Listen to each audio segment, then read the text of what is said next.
Hello and welcome to the show. I'm Vince. I'll be your driving instructor this afternoon. Now, the purpose of this lesson is to introduce you into the basic elements and principles of driving a race car at high speed.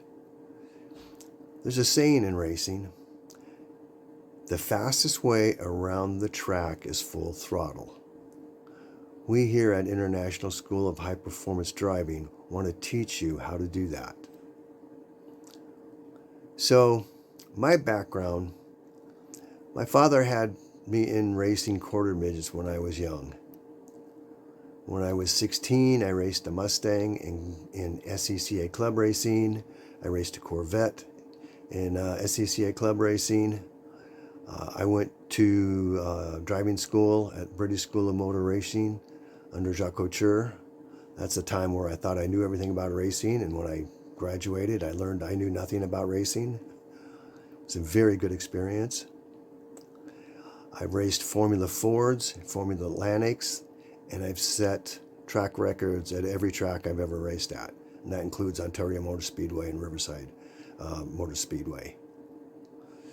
From there, I became a mechanic, and I've worked as a mechanic for some of the top racing teams and top drivers that you would be quite familiar with.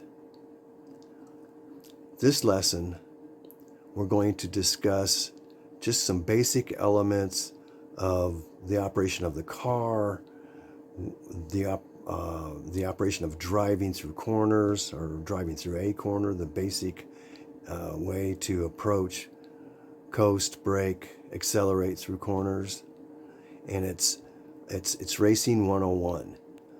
It's a place where you start. And as we go on into other videos, we'll explain why people modify from the basic 101 training and why it's necessary to do that. So I want to present something to you to think about. If you're going around a course that has 10 corners and you lose 1/10 of a second per corner, you've lost a full second per lap. In 2 laps, you've lost 2 seconds. And on some racetracks, that is a full length of a football field. Our first slide here will take us through the basic elements of going through a corner. And it's the fastest way to get through a corner. So you can see you're going along. You're at full throttle until you hit your braking point. You hit your brakes to the maximum amount possible without breaking the tires loose from the ground, without breaking traction.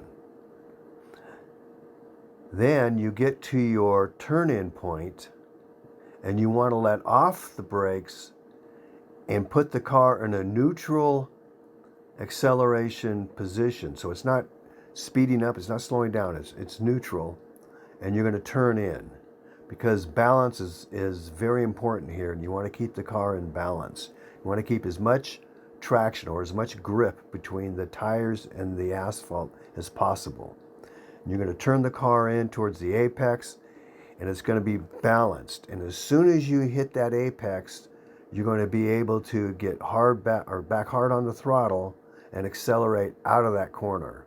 And that is the fastest way through a track.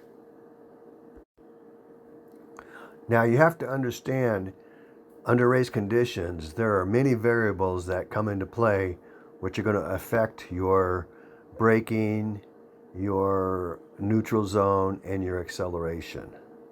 And a lot of drivers like to brake going into the corner and then start letting up off the brake as they approach the apex. This has some positive effects and it has some negative effects.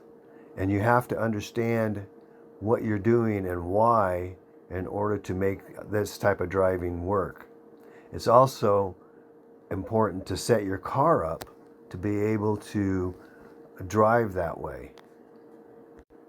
We're going to discuss these issues at a later time. In our next slide, we're going to discuss what the car is experiencing going through a corner. Now, the car experiences weight shifting at all times. If you're braking, you're accelerating, your left turn, your right turn, something is shifting on the car. The inertia that is affecting the car's ability to adhere itself to the ground is changing. And this has to be taken into consideration when you are going through a corner. So you can see by our little chart here that under acceleration, the weight of the car transfers to the rear tires.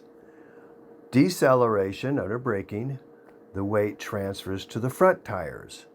And if you make a left turn, the weight transfers to the right. And if you make a right turn, the weight transfers to the left. So when you get into a situation when you're braking and turning, let's say you're braking and turning right, you've taken the weight off of 3 tires and shifted it to 1 tire.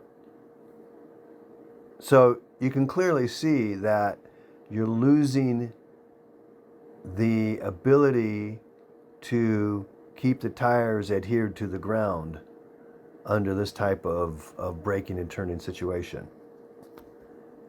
And this is what you want to try to avoid as much as possible. So you always have to remember, if you're braking and turning in, the outside tire, front tire, is going to have the most traction. The rear tires are going to now have the least, and the car is going to have a tendency to severely oversteer.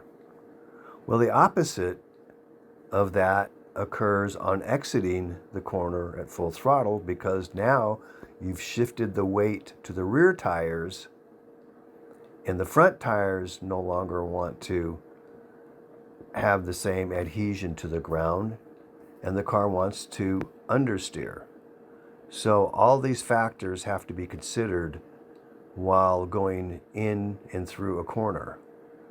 Now, race cars have anti-roll bars. Some people call them sway bars. In the racing world, we call them anti-roll bars, which changes the tendency for the weight to shift. It's a countermeasure to the transfer of weight from left to right. And that helps tremendously when you're going to the corners, and you'll make these adjustments as much as every corner if necessary to counter the weight shift as you go through the corner.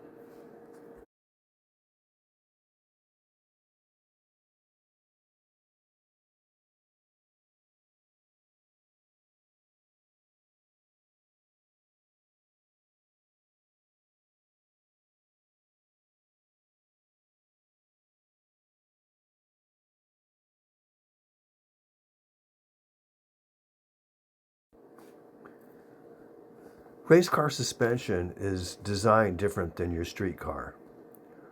Your street car has what we call toe in, and a race car will have toe out. Your street car has toe in because it helps keep the car more stable.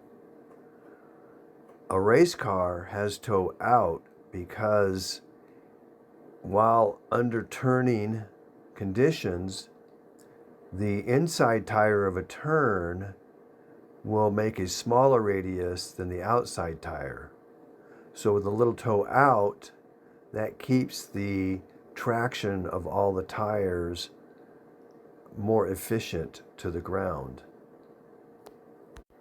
Another factor that's built into race cars is that under braking, the nose of the vehicle will have a tendency to go up instead of down. This helps counter that weight transfer off the rear tires going to the front tires, keeping the car better in balance through cornering. Our next 2 slides show us what oversteer and understeer is. So, oversteer is when you turn into a corner. In the back of the corner, the rear tires want to slide out, thus turning the corner sharper. If you're racing a sprint car, this is the way to go, but these aren't sprint cars. Now, understeer is the opposite. So understeer is the front end not wanting to turn the car in, and so the car wants to go straight. So if you a person who likes to turn a car into a corner while braking and then let up on the brake while turning, you need to set your car up with a little bit of understeer, because the weight is going to be on those front tires, and by setting it up with a little bit of understeer, it'll counter the imbalance of the car, and it'll help you get through that corner better and be more stable. But you have to understand, when you exit the corner, you're going to get into an understeer condition, because now the weight's going to come off that front end, and the front end is not going to want to hold true to the line, the exit line. It's going to want to go straight, and that has to be considered when you're setting up your car, to drive like that. One of the things we do is move our apex. We move it to a later apex. That way it gives us a better ability to exit the corner full throttle. We're going to discuss this in more detail at a later date and under more advanced driving conditions and teachings. There are many reasons why you will adjust your entry speed, your neutral speed, and your exit speed of a corner. If the corner is on a hill, to where you're cresting a hill at some point, you have to take that in consideration, because it's going to drastically affect the car's ability to get through that corner. Another condition you will run into is if you're passing somebody and you want to dive underneath of them. And that might be a situation where you're going to want to set your car up a little bit of understeer so you can brake into the corner to dive underneath someone, thus blocking them, slowing their exit speed down, and giving you the ability to pass them. There's a number of reasons you're going to come across where you're going to have to adjust your style or your speeds going through a corner. To recap the basic principles of going through a corner, you're going to start by making sure somewhere between the corner you just exited and the one you're about to go to, you want to make sure your brake biased and your anti-roll bars are properly set. Then you're going to hit your brakes as hard as possible without breaking traction. Turn, letting off the brakes into the corner toward the apex. You're going to be neutral at that point. You're not accelerating, you're not decelerating. As soon as you hit that apex, your car is going to be set and ready for you to exit it full throttle. And that's what you're going to do. And that is the fastest way through a corner. I appreciate you listening to this training session, and we will see you on the next one.